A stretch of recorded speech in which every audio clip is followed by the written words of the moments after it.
historic Lincoln Theater in Washington, D.C., Dave Chappelle.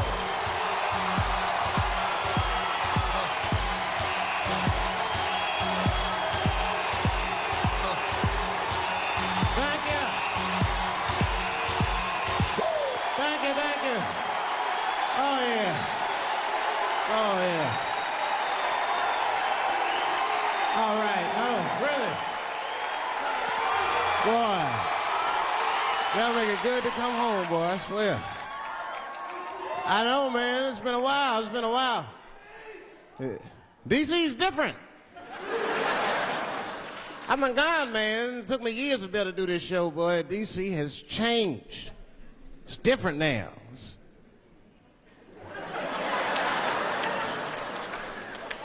There's a lot of white people walking around, isn't there?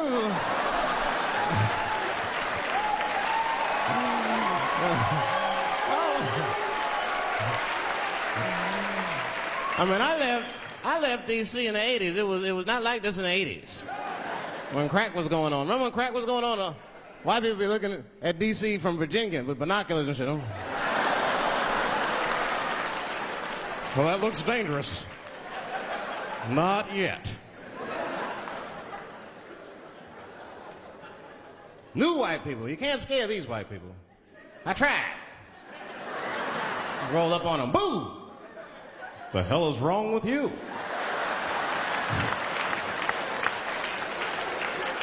Those days are over. I'm glad that, like we're doing a show here by Howard, and you see like white people come out, and that's good. One thing I'm seeing, you'll be walking down the street and you'll see like a group of black dudes walking. Not just any old black dude. We talking, thugs.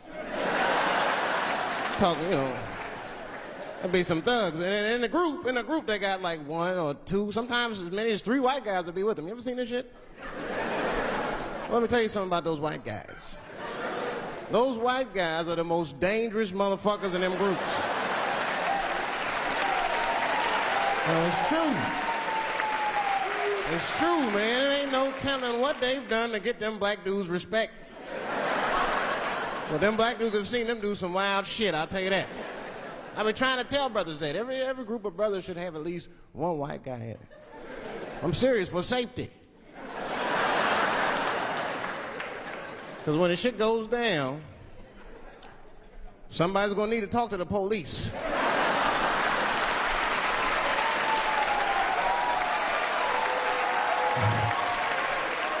I mean, that's when that white friend comes in handy. Uh-oh, Ernie, you want to get this one? Come on now, do something. So black people are very afraid of the police. That is a big part of our culture. No matter how rich you are, how old you are,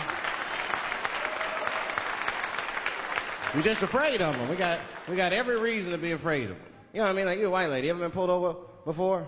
And then what they say, let me see your driver's license and your registration, right? See, I'm just guessing. That's not what they say to us. Well, you wouldn't believe what they say to us. Spread your cheeks and lift your sack. Like, what the fuck?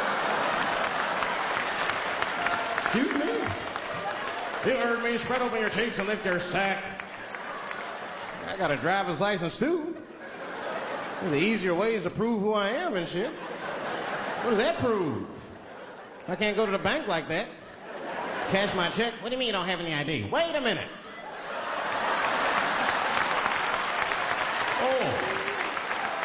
Oh, I'm sorry, Mrs. Chappelle. Right this way. Why didn't you spread your cheeks in the beginning? Scared of them. I'm serious, man. You ever be at a red light, the police might pull up next to you. It won't be no big deal for you, but I'll fucking fall apart. Oh, nigga. Oh, don't look over there, nigga. But I didn't always know that was a black thing. It took me a while to figure that out. I learned that shit in New York. I was in New York City. Now, I was hanging out with a friend of mine. He's a white guy, We were just hanging out. And we were lost in the city. We were smoking a joint. Now, I don't know if it's a coincidence that we were lost and high and shit, but... My white buddy, he was smoking a joint.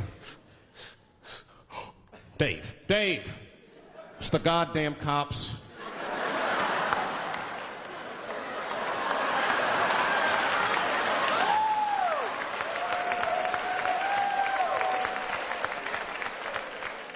I'm gonna ask him for directions.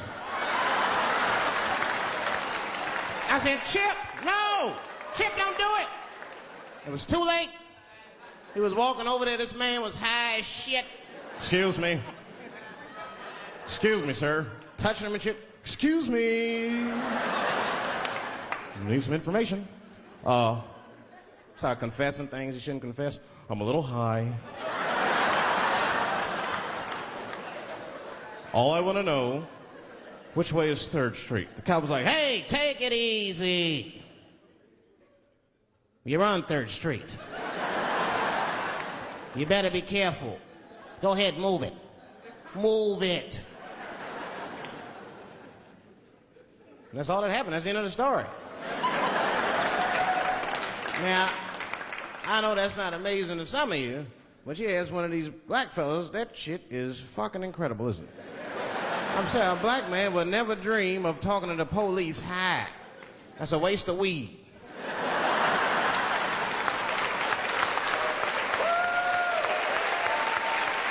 Serious. I mean, I'd be scared to talk to the police when I'm sleepy. They fuck around and get the wrong idea and shit. Oh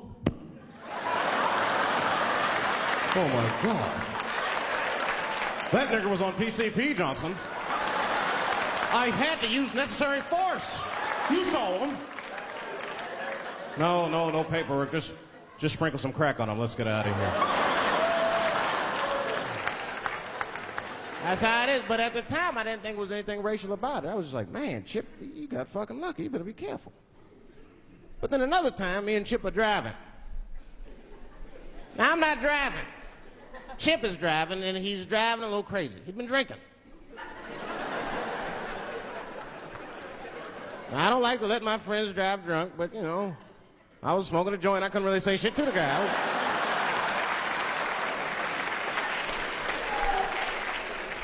And we get at a red light. We stop at a red light, and a car pulls up next to us, and I'll never forget it. Chippy looks at me, he's all drunk, and she's like, Dave, I'm gonna race him.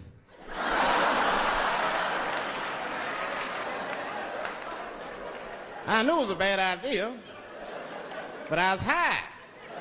I tried to explain to him it was a bad idea, but all that came out was, well, nigga, sometimes you gotta race, I don't know.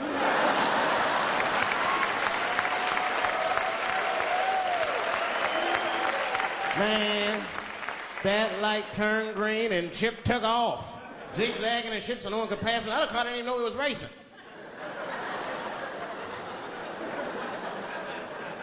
Then the police seen us and pulled us over. Now you understand, I'm scared as shit. I mean, come on, the car smells like weed. I've been speeding, this man is fucking drunk. I was scared. Chip was not scared at all. It was weird. He didn't even turn his radio down. Isn't that weird a little bit? I mean, if you get pulled over, wouldn't you turn your radio down? Nobody want to get their ass beat to a soundtrack and shit. You know what I'm saying? Chip had the music blasting. We're not gonna take it.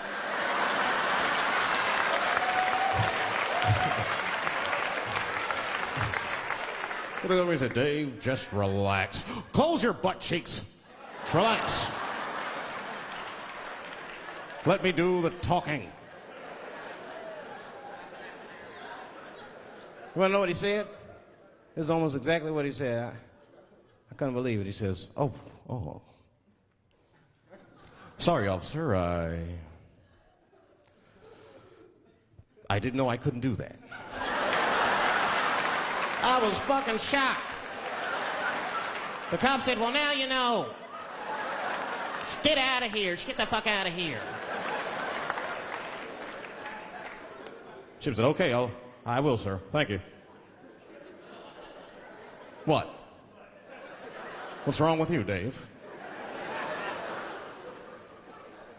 I didn't know I couldn't do that. He said, that was good, wasn't it? Because I did know I couldn't do that.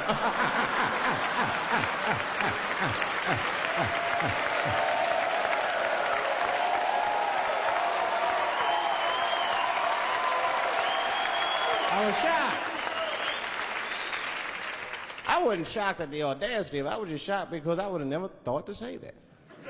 I don't think any black dude would think to say that because they know we know the law.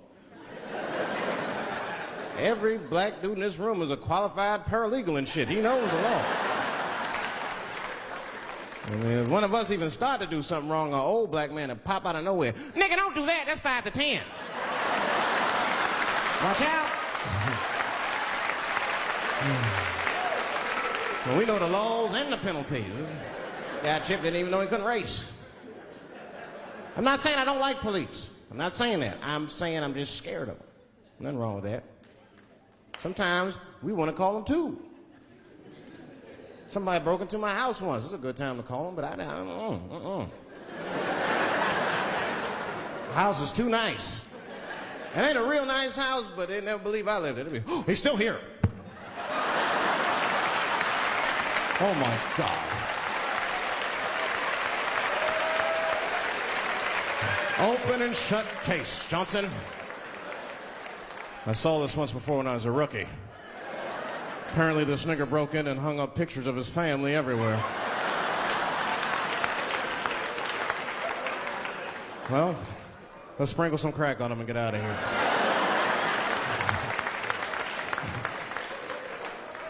Oh, you know, that's that whole brutality thing.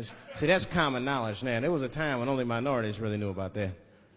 I'm not going to say white people didn't believe us, but you were a little skeptical. You were a little skeptical. I mean, I don't blame you. And then Newsweek printed it, he knew it was the truth. And then the Newsweek white people were like, oh my God. Honey, did you see this? Apparently the police have been beating up Negroes like hotcakes. It's in the May issue. I mean, really, how could you know, though? How could anyone else know? You know. I mean, maybe you should have seen something a little suspicious. Don't you think it was like a little suspicious? Just a little suspicious? Every dead black person the police find has crack sprinkled on them. I mean, come on, man. Come on, man. Who gets shot and sprinkles crack on themselves? Nobody would do that. Bam! Oh, oh.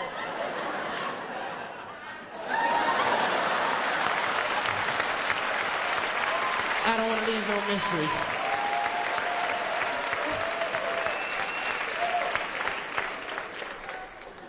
I'm a paranoid guy, you know, that's how I am. I'd be scared to call 911 for anything, even if it's like a fire or anything. Because they tape those phone calls. I see the shows, they tape them, and then they play them on television. That's fucked up. Now, I'll say anything if I'm scared. That shit is private, you know what I mean? What if I get killed? They start playing that 911 tape on the news, I'm dead, I can't explain myself to my buddies and shit. We watching the news. We have Reg Chapman on the scene. Reg, what's going on out there? It always takes a guy on the scene a minute. Hi, Bob. Hi, yes. We just got hold of a copy of Dave Chappelle's Frantic. 911 emergency call. Remember, viewers, some of this language is disturbing.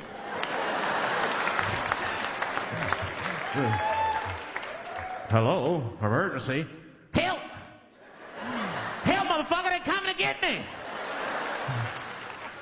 Just calm down, sir. Where are you? Oh, I shit on myself. I can't stop crying. They play that shit 30, 40 times a day. All my buddies will be at my funeral looking at me. You know Dave shit on himself right before I saw it on the news. Died crying like a bitch.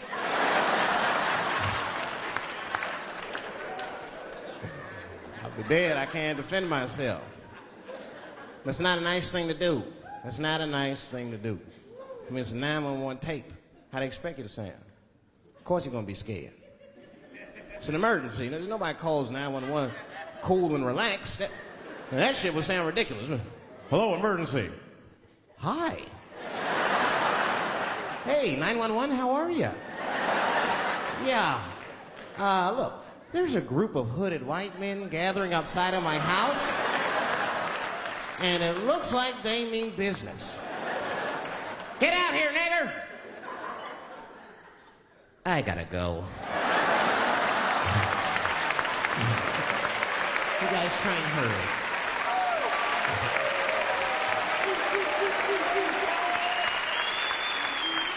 It's too much pressure. That's my problem. I can't handle pressure. Sometimes pressure make me talk different. I'm serious. You ever have like that social pressure? You ever talk to somebody who's fake and they make you fake? Like, that kind of deal, like, hey, how you doing? You're like, fine, how are you? And you're like, I don't even talk like that. I get sick of that shit. I do. It just makes me sick. Sometimes I'll talk crazy just to make myself feel better. You ever do that? Just start talking like crazy. Like, you ever hear this voice? Man. That's how bad guys used to talk in the 40s. In the old days. See, I talk like that. Not all the time, but if somebody put the pressure on me, fuck it, I gotta cut loose. Like the police pull me over, I'll talk crazy. Son, do you know why we pulled you over? Nah, because I'm black, see, that's right. Nah. I do it. It's not illegal to talk like that. How do they know I don't talk like that every day? Stop talking like that. Stop talking like white copper. Nah. That's how I talk, see?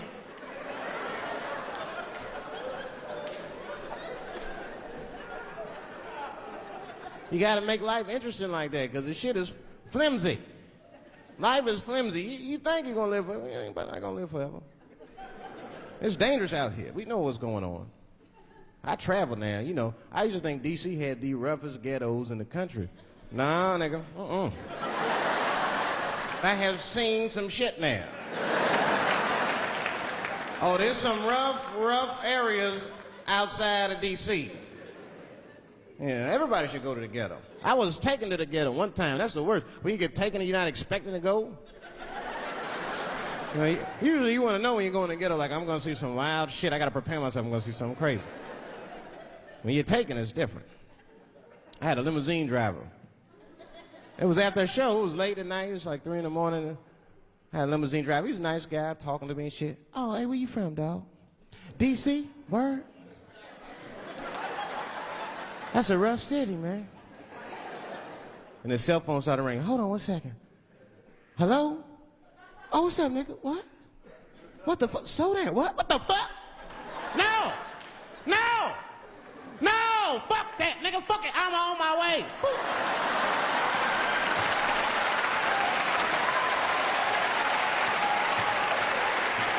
Hey.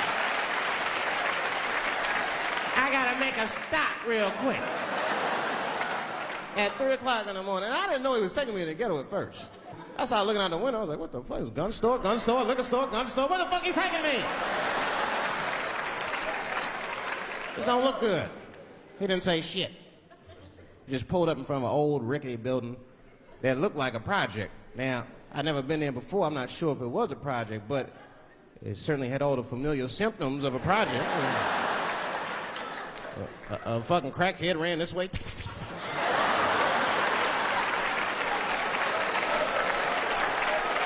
And then another one jumped out of a tree and shit. The driver said, I'll be right back. And left me. Took the keys with him and just left me. At 3 o'clock in the morning, in front of a project, in a fucking limousine. This was not good. I was like, man, I gotta look around and see if I can see some landmarks and figure out where I'm at. Might have to escape on foot. Now, this is when I knew I was in a bad neighborhood. You only see this in the worst neighborhoods. Remember, it's 3 o'clock in the morning. It's 3 o'clock in the morning. I look out the window. It was a fucking baby standing on a corner. Look at this. And the baby didn't even look scared. He was just standing there.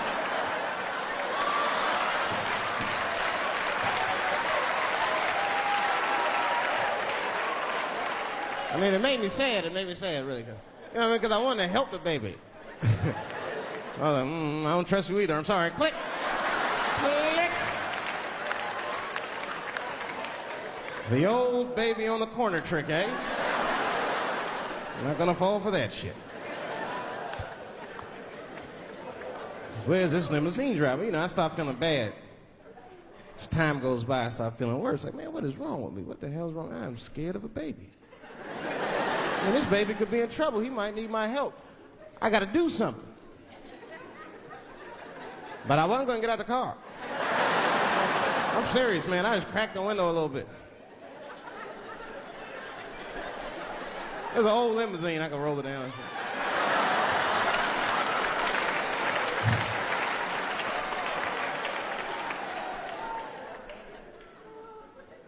Hey, baby.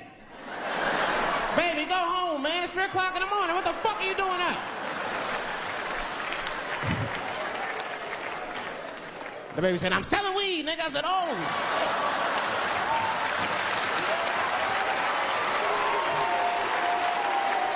I wasn't expecting that. I'm serious. I had to buy 2 bags from him to calm my nerves. Let me get 2 funny. Got back in the car and rolled me a joint, man. So, that shit was scary, man. Every once in a while, like a crackhead would come up to the car and look in the window. It was like Jurassic Park and shit. He'd be looking on the car. Hey, get out of here, cracky. That baby was still standing there, man. That's what then I started feeling bad again. Yeah, weed make you feel guilty sometimes. You know. Man, what is wrong with me, man? I have just bought weed from an infant. I can't condone this kind of behavior. What am I thinking? I can't let the fear ruin my morals. Gotta do something.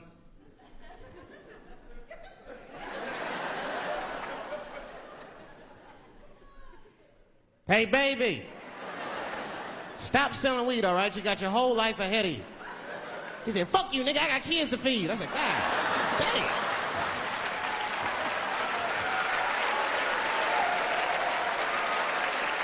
Sad. And just at that very moment, one of the crackheads was running across the street and got hit by a car. I know it was a hit and run. The police did it. That's all right. They sprinkled some crack on him and got back up.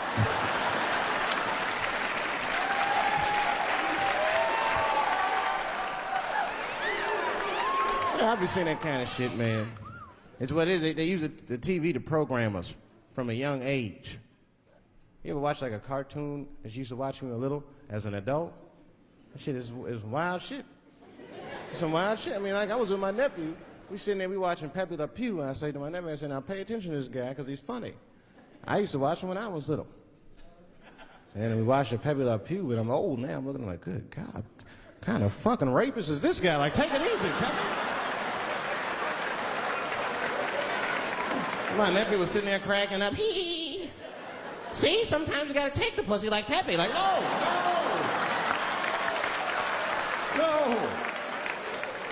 I had to turn the channel real quick.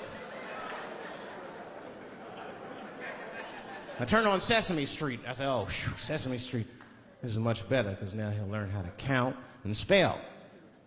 But now I'm watching it as an adult and I realize Sesame Street teaches kids other things. It teaches kids how to judge people and label people. That's right.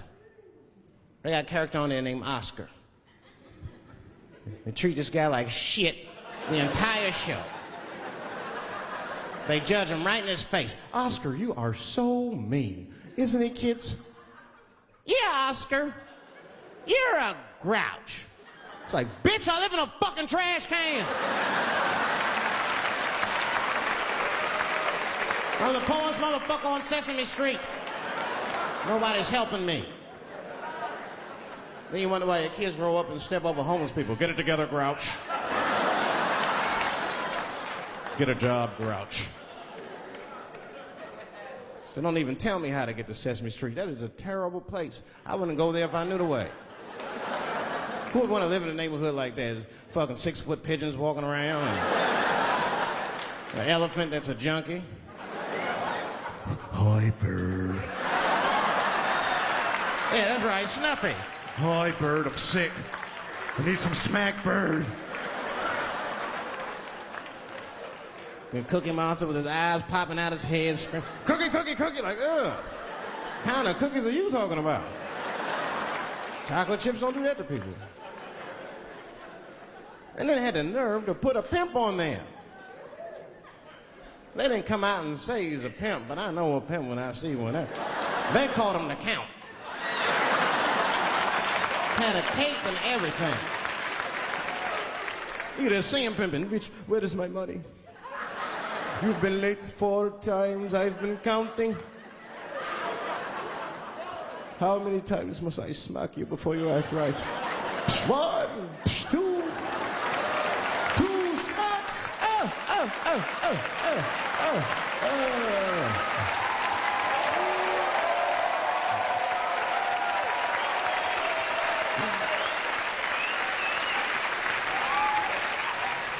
That's the thing, there's so much stuff to worry about. You know, the more you know, the more you don't know and shit. You know, like a lot of people be telling me, Dave, you know, you just gotta relax. The racism thing be bugging you too much.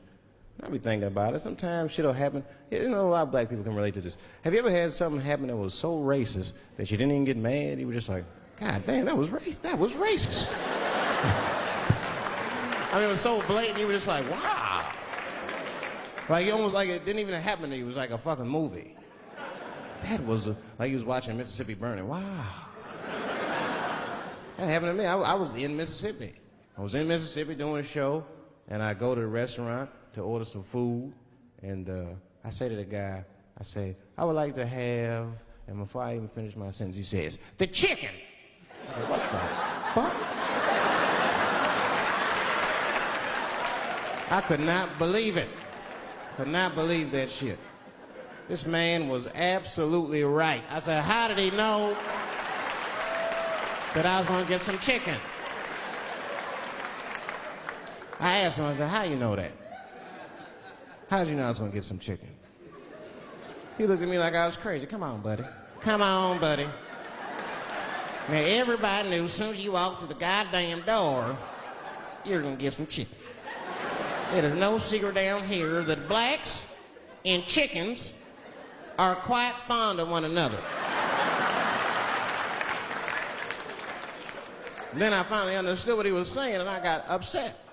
I wasn't even mad. I was just upset. I wasn't ready to hear that shit. All these years, I thought I liked chicken because it was delicious. Turns out I'm genetically predisposed to liking chicken. I said, why? I got no say in the matter. That guy ruined chicken for me. I'm scared to eat it in public. I want somebody to see me and say something. You know what I mean? Like, you be eating some chicken?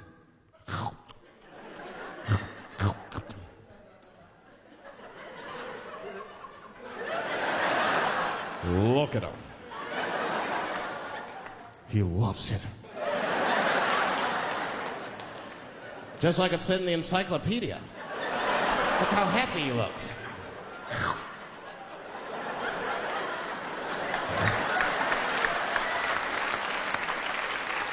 Sometimes this world be too much to deal with. That show business be crazy. That's where the cultures really collide.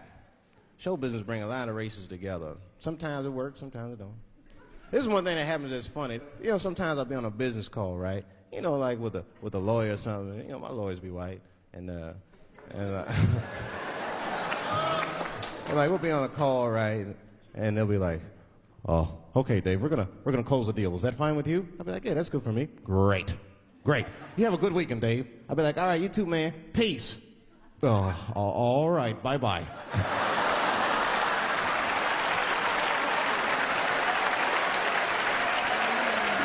I don't know what to say, right? So sometimes I'll make up shit that's not even slang, just to see how they handle it and shit. It'll be the same business go, all right, we're gonna close the deal. Is that fine with you, Dave? Yeah, sounds good to me. Great. You have a good weekend, Dave. All right, buddy. Zip it up and zip it out. Oh. All right. Zippity-doo-dah. Bye-bye.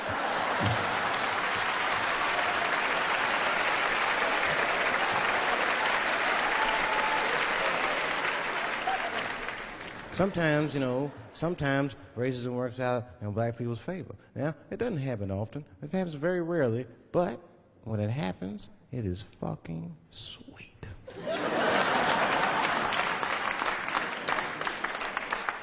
I'm serious.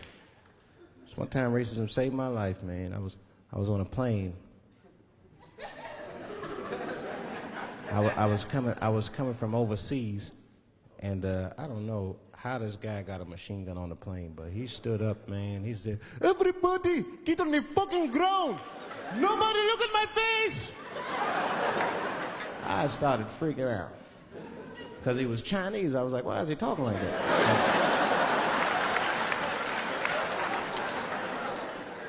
He was screaming and crying. I was the only brother on the plane. Well, I thought I was the only brother. I looked over, there was one other black dude. He was from Nigeria. I looked over at him, he was looking right in my face, man. He didn't say two words to me, he just looked at me, he was like...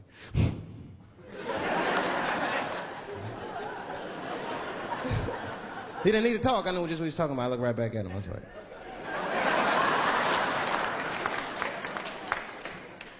Some white dudes on the front of the plane seen us, they were like, "Oh my God. I think those black guys are gonna try to save us."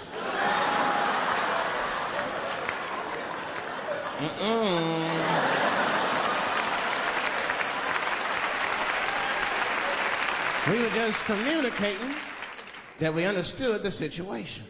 We were both seeing the same thing. What we understood was simple. Terrorists don't take black hostages. That's the truth. I have yet to see one of us on the news reading a hostage letter and shit. They is treating us good.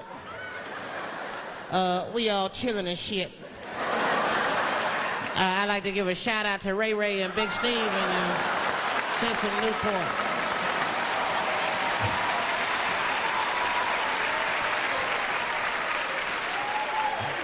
You're not gonna see it. And terrorists are smart. They know what they're doing there, you know. They terrorists. They know it's black people's bad bargaining chips.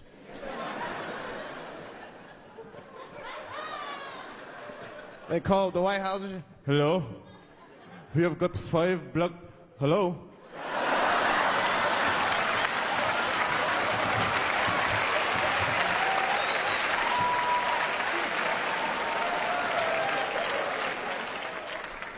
You'd be back in D.C. You know, I was thinking, man, this is an election year.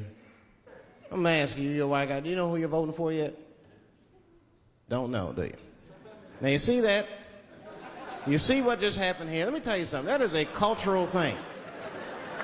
He knows who he's gonna vote for. He's just not gonna tell me. See? I've noticed that. That is a cultural thing. White people do not like to talk about their political affiliations. It's a secret. You ever ask a white guy who's voting for you? "Hey, Bob, who are you going to vote for?" Dave, whoa. Well, take it easy now. Take it easy. So anyway, I was fucking my wife in her ass, right? And I mean, it was something else. Yeah, but who are you voting for? Dave, come on with the voting. I'm trying to tell you about fucking my wife. You're asking me all these personal questions. They don't like to divulge that information because it matters to them. Black people talk about that shit. Black people will openly talk about politics. Black people will openly talk about beating up politicians and shit. If I see George Bush, I'll kick his motherfucking ass for cutting my Medicaid.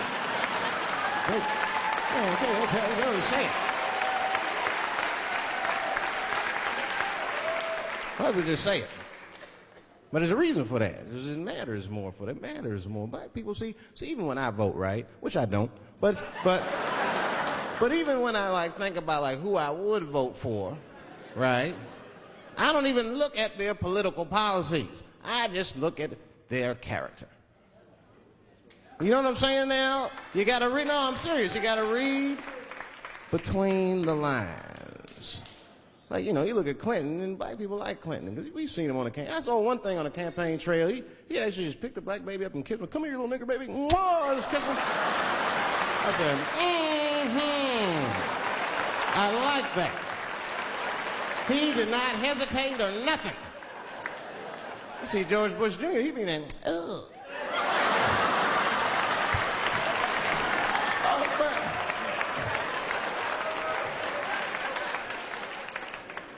Like, see, I'd never vote for George Bush Jr., but I don't know George Bush Jr.'s politics. The only thing I know about George Bush Jr. is that guy sniffed cocaine. That's right. Now, listen, we cannot have that shit in the White House. That might be fine for a mayor, but goddamn it, not in the White House. Not in the White House. You know what I'm saying? The stakes are too high in the White House. Can't have no cokehead president. He be selling nuclear secrets for $20, $30 and shit. He'll be in meetings embarrassing America. Come on, sign the treaty, baby. I suck your dick. Like, what the? Mr. President. Mr. President, that is not how we do business here, sir. Stop sucking the ambassador's dick.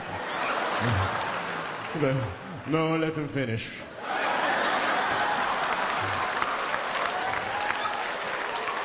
I will sign the treaty. There will be peace in Israel finally. I'd vote for Clinton again if I could. At least it's always better.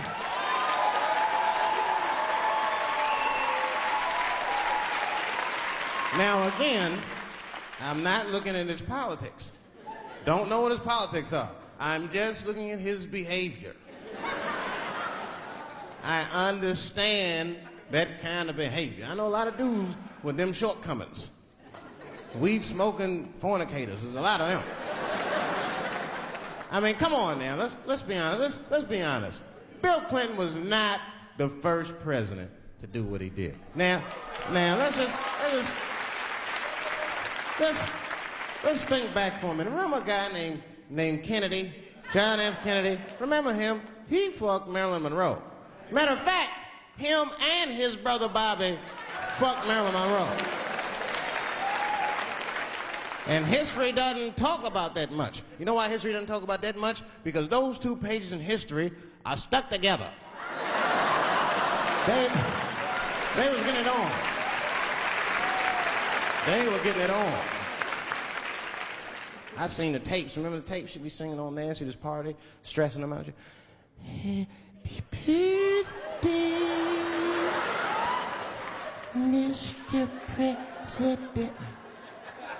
Bitch, my family's here.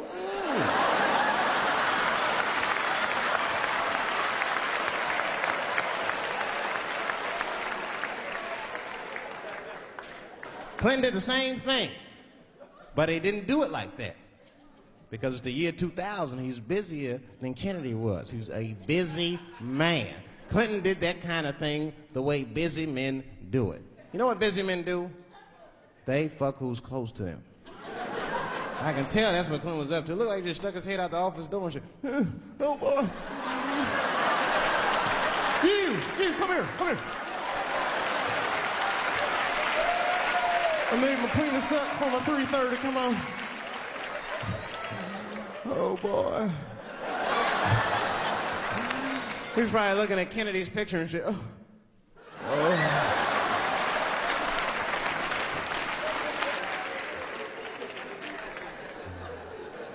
And then to top it off, he lied, which I thought that was special. I did, man. I know how he did. I've been accused of having sex with a girl I did not have sex with before. And let me tell you something. That shit is infuriating.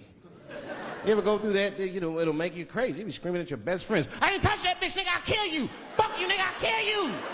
Please believe me. Please believe me.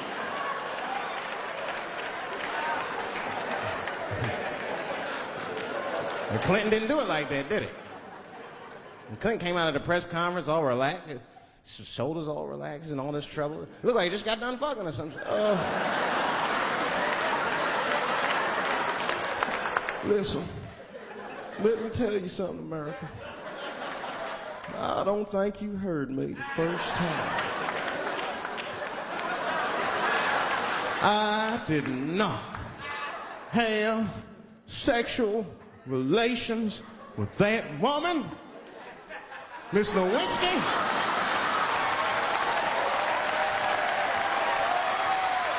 No, he didn't. No, he didn't.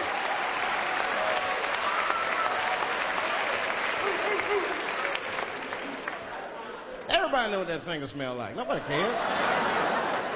Nobody cared. We all watched.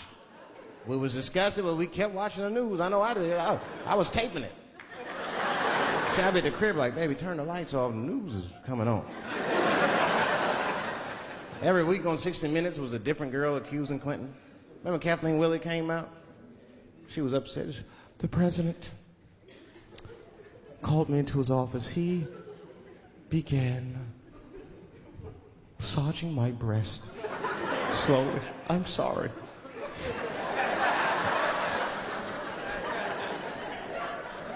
And then he placed my hand on his genitals. Ed Bradley was shocked. Was he aroused? I was at home like, yeah, was he aroused?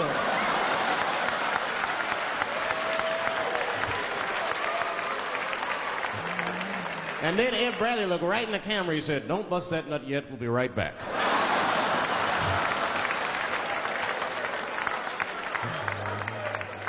Oh, man, the news had never been so good.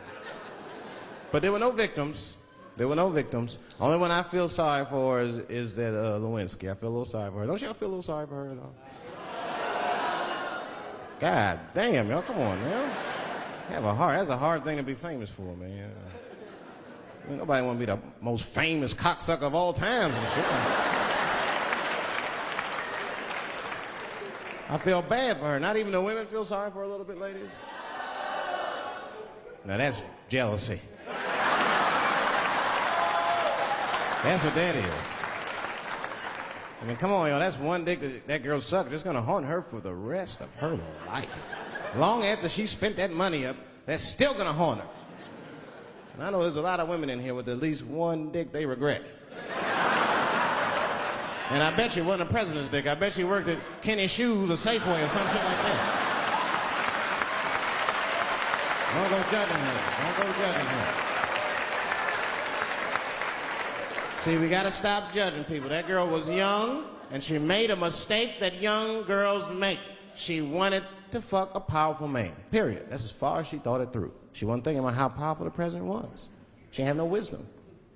An older woman would have helped everybody. An older woman would have been in there, you know, you should lower taxes.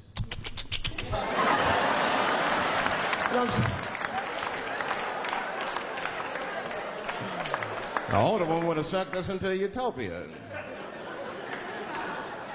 The last thing I'm going to say about it is this, that he is a famous man. I have dreamt of being famous, but I never dreamt of being that famous. I never understood how famous a president was. But imagine if somebody could suck your dick and then they're famous. You understand what I'm saying? That's crazy. That's crazy. I mean, no guy ever thought of that. There's nobody with a pickup line that good and shit. They suck my dick, there's a future in it. What? Oh, that's it now. Get out there and be somebody. Go write a book. You're a qualified author now. Go write a book. I said, I'm in the wrong business. I should be the president. Shit, I'm in the wrong business. See, the only reason I want to be president is because I'm black. That would make it too hot for me. I mean, you know what I mean? I think it could be a black president one day, but you don't want to be the first one. I mean, second or third, that's fine, but that first nigga better watch out. I'm going to tell you that right now. Too hot. I mean, I'd be the first black president. I don't think that nobody would really hurt me. I'm sure somebody would want to hurt me, but I don't think they'd touch me because my vice president will be Mexican for a little insurance. You know what I'm saying? And you can shoot me if you want, but you're just gonna open the border up, so. You might as well leave me and Vice President Santiago to our own devices. Ain't that right, Santiago? See.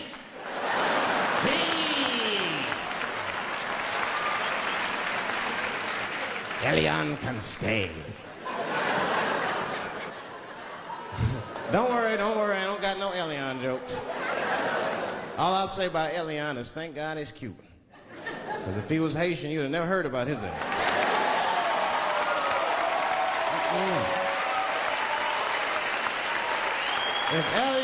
If Elian Gonzalez was Elian Mamumbo from Haiti, they'd have pushed that little rubber tube right back in the water. Sorry, fella, all full. Good luck. The only thing in our society that bothers me the most is the way that men and women don't get along no more. That's really what's bugging me about it. Men and women just don't get along. Like I hear women say this all the time. I know a lot of you sisters be like, chivalry is dead. Don't you? Don't y'all feel that way? Like men aren't gentlemen anymore? That's right. Chivalry is dead. And women killed it.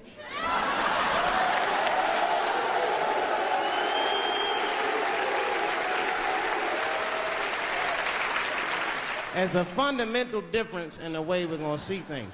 We're not going to see eye to eye on this issue. We're just not. Our tests in life are different.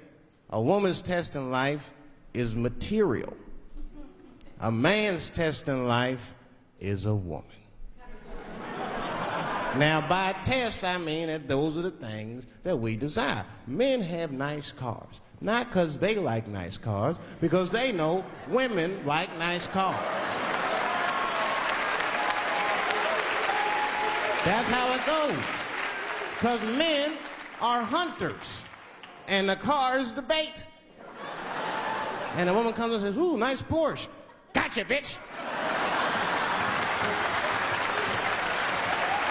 That's how it is. That's true. Come on now, you go to a woman's house, her house be comfortable as shit. Women love comfortable surroundings, so men get comfortable surroundings. But let me tell you something. If a man could fuck a woman in a cardboard box, he wouldn't buy a house. But that's still not where chivalry got killed. Chivalry got killed by the feminist movement on the magazines that got women going crazy, because women got too much advice about men from other women. And they don't know what the fuck they're talking about.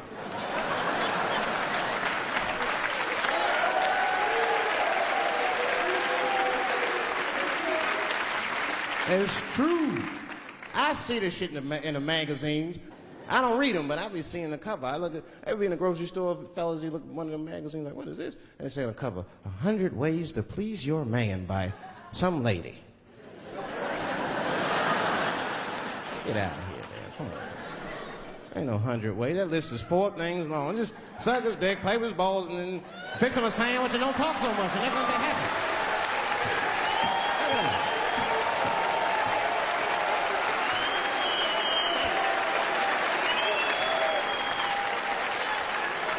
And then the magazines trick the women.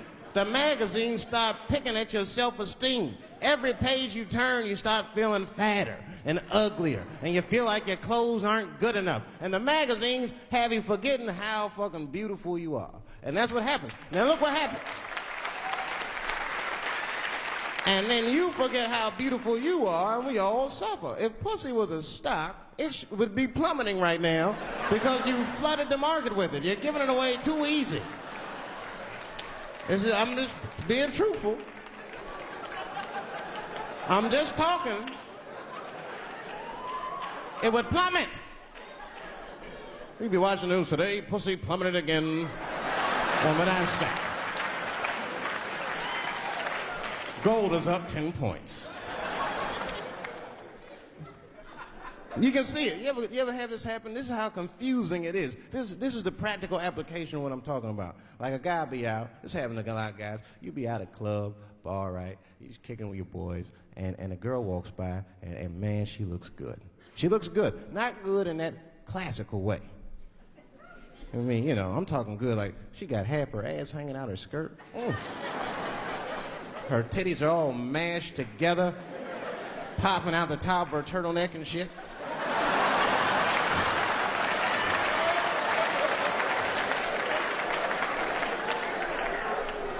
And you with your buddies, right? You with your buddies, you got a couple drinks in you, and you see a girl like this, you might try to talk to her. This might not come out right. I don't know what you say, but damn, look at them titties! Right? The girl gets mad and says, wait a minute. Just because I'm dressed this way does not make me a whore. Which is true. Gentlemen, that is true. Just because they dress a certain way doesn't mean they are a certain way. Don't ever forget it. But ladies, you must understand that that is fucking confusing. Just is. Now that would be like me, Dave Chappelle the comedian, walking around the streets in a cop uniform. Somebody might run up on me. Oh, thank God. Officer, help us. Come on, they're over here. Help us. I'm gonna be like, oh, just because I'm dressed this way does not make me a police officer. You understand what I'm saying? It's like, all right, lady, fine. You are not a whore. But you are wearing a whore's uniform, I'll tell you that shit right now. Little misunderstandings can happen. And then men, we misunderstand women a lot. You know, we always undermine their feelings. You can't do that to them. You can't, because, see, feelings are, you see how they're clapping? Feelings are very important to women. They are all important to women. I'm just learning this shit. Everything's based on how they feel. You can hear when they tell stories. You ever hear a man tell a story, it'd be just facts. Who, what, when, where, why. It was me and Bob, we was at Safeway. Then that nigga Bob said this, then I punched that nigga, and then I broke out. That's the story.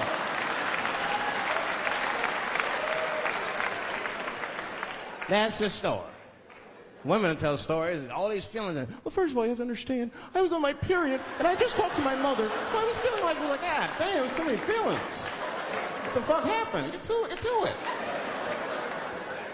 But I gotta talk about them. Gotta talk about them. That's how they always get me. I'll be sitting there, watching TV, chilling and shit. My old lady come up to me. David, we need to talk. Fuck! I don't say that out loud. That's how I feel inside. Because I know every time we need to talk about some shit that I gotta do. We don't ever have to talk about anything she needs to do.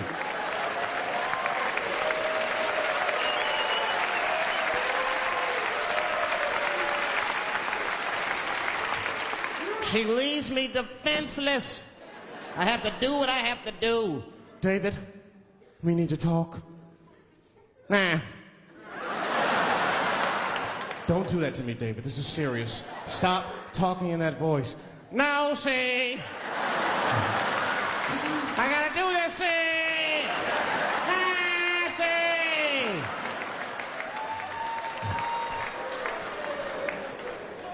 I complain, but I'm happy I'm with somebody. I don't want to be single. I don't like that. Sometimes you go to them single clubs, you see too much. I was on the road, one club, and I seen a thing they call a thong contest.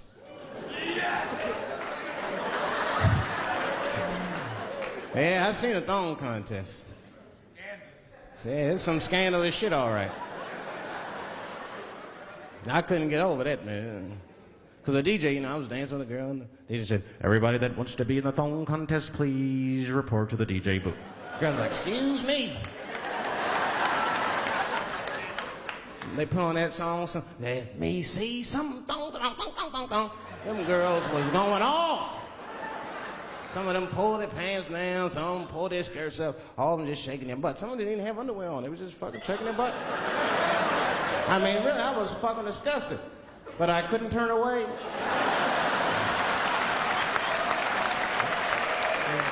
But no, please, for the squeamish, just plug your ears. All right, one of the girls, you get so into it. There's no cops around, right? But she actually, I'm sorry to tell y'all this, she spreads her butt cheeks open. She spreads her butt cheeks open in the middle of a crowded disco, right? I was disgusted because I was like 10 yards away from her. I was like, oh my God.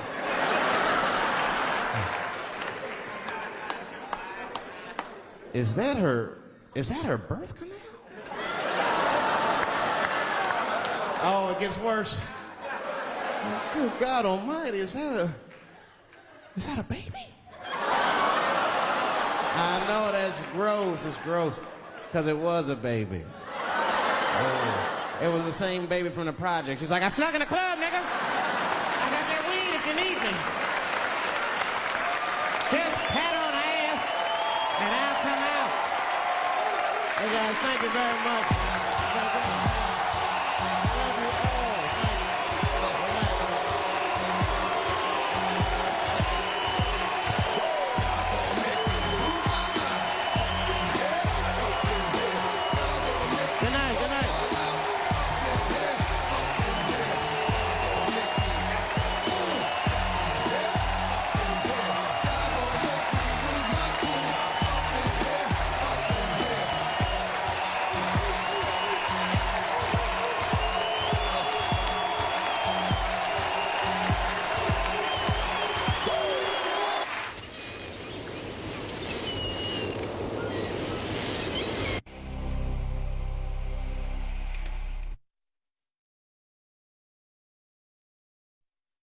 Live from the Murat Theater in Indianapolis. From the Kings of Comedy, the Platinum Comedy Series presents D.L. Hughley, funnier than ever before. I knew it.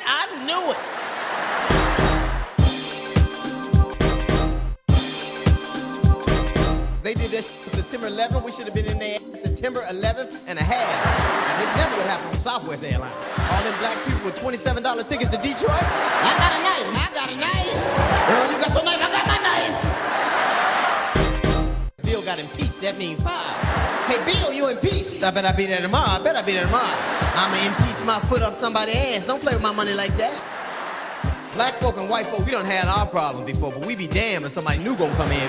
These is our white folk, y'all leave them alone now. Since that ain't racist, that's American. And racism is more American than apple pie, goddammit. No topic is safe. DL's back with Some shit would need to be said. coming to a store near you. It's the comedy concert the world has been waiting for. That's right. You gonna bring you shake them goddamn beers? It's bold, Bling, bling. funny, That look like Osama bin Laden. hilarious, Let's keep this out this building right now. I'll be like, I bet y'all take the stool. I bet y'all take outright hysterical. Stone him. Would you lie down and watch yourself? I see your ass at the Waffle House. One of the original kings of Don't act comedy, scared. Don't act scared. Cedric the Entertainer, You was acting funny. and his starting lineup. No doubt, no doubt. This concert is guaranteed Shit. to make you laugh. You gotta keep your Ike in. You can't let your Ike come out like that. Okay, all right. Yeah, he acting funny. Laugh like you never have before. It's the comedy concert the world has been waiting for. In stores now. Full contact comedy at its best. Cedric the Entertainer and the starting lineup. I'm gonna do my thing. It's gonna be a lot of fun tonight, but this is what I call the starting lineup. They great. They perform with me all summer long. You will be entertained. Plus, I'm gonna be doing my thizzle too. You know your time is running short. For all them American flags on your car, and you ain't got no damn insurance or nothing like that, nigga. I'm just police like, he's a patriot. Let him go on through. Cedric the Entertainer and his starting lineup, Part 2. Coming soon to home video. The Man. The Myth. That's what I'm talking about. The King of Outrageous Comedy. Jesus, what's going on? Direct from HBO, it's Steve Harvey. This is great! You better not say what I think you about to say. Big Daddy! can just wear your ass out. The comic genius of Steve Harvey in the kick-ass special that leaves the others behind. You know, there's a couple things you could wear to bed like a G-string. Ladies, when we see a string go down the crack of your ass, oh! I don't give a damn if when the string go down there, we don't see it no more. As long as we know it went down in there and come up in the front. Oh, it's gonna be some hell up in here this evening. One man. I am Tiger Woods. No, he's Steve Harvey. Tiger Woods! Tiger Woods! In his HBO special, coming soon to home video. Ladies and gentlemen, get your hands together for Michael Collier! Just when you think you've seen it all, Perk up! a stand-up comic I'm Michael Collier. who reveals it all. I smoke so much goddamn crack. One day I broke into my own damn house. Michael Collier has hit the big time. I got 3 nice cars, 4 nice homes, and an awful lot of money somewhere. And now he's going back to where it all began. We heard you was doing a video in the projects. We didn't know it was gonna be our project. We're not doing it in the projects. It's just called the Michael Collier Project. Get ready to meet the man I mean a real man. who tells it like it is. I didn't want to do crack. I had to. Y'all can find no good weed. A 1-hour comedy special. The Michael Collier Project. Coming soon to Urban Works Home Video. Skip home, booty butt naked if you have to.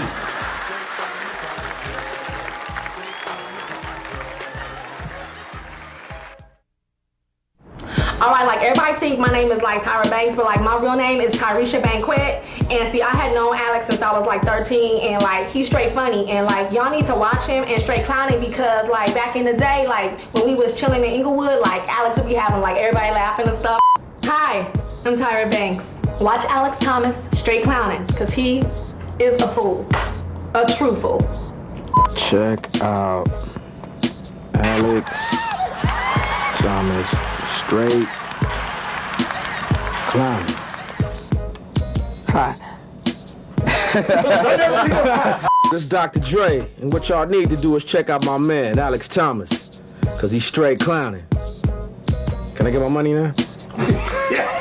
Alex Thomas is straight clowning.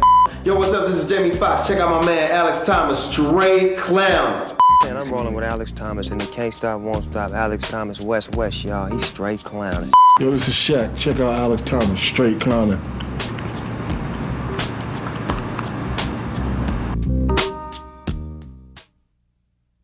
It's the first annual Shaquille O'Neal Comedy Roast, starring Queen Latifah, Steve Harvey, Sid the Entertainer, Tommy Davidson, Bill Bellamy, and more. They're ripping him, dissing him, talking trash, cutting the big man down the side. Shaq, you got the whole S on the thing. Don't you think that's a little 13? A little 14, okay? Not only does he have a really big heart, but he got some big ass teeth. Now you need some help on your fighting skills, because you ain't slipped when Barkley flipped your ass. He's superstar Shaquille O'Neal, and you'll see him like never before. Oh yeah, in total access. The Shaquille O'Neal Comedy Roast. His head is huge. What's Shaquille? What you thinking about? Coming to home video soon. You embarrassed me in front of my mama. I got some boy. Put my hair on your face like. Pound for pound, the funniest comedian on the set today. The Platinum Comedy Series presents the host of BET Comic View, Bruce, like you've never seen before. Oh my God, is it me? Is it hot in here? What y'all got to air on hell? And goddamn, it's working. You ever smell somebody's breath be so bad you can see the words coming out their mouth? You be standing there talking, yeah, I see what you talking about. What's up, player? Everything all right?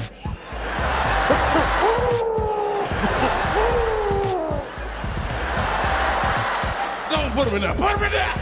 You grab him, you in trouble. He's a ninja. You should have looked at mama and say, hell no. You want to make me mad, you tell me Popeye's chicken going out of business. I set this theater on fire. Bruce is funny, hilarious, larger than life, and he's coming to a store near you soon.